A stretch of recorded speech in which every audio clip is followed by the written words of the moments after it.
பேற்றை தவம் சற்றுமில்லாத என்னை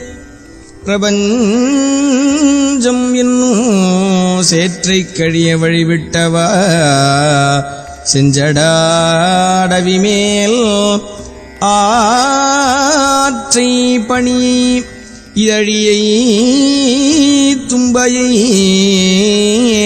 அம்புலியின் கீற்றைப் புனைந்த பெருமான் குமாரன்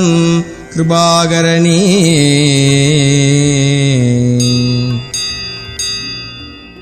அழித்து பிறக்க விட்ட அயில்வேலன் கவியை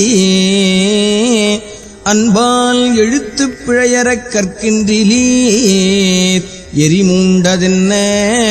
விழித்து புகையழ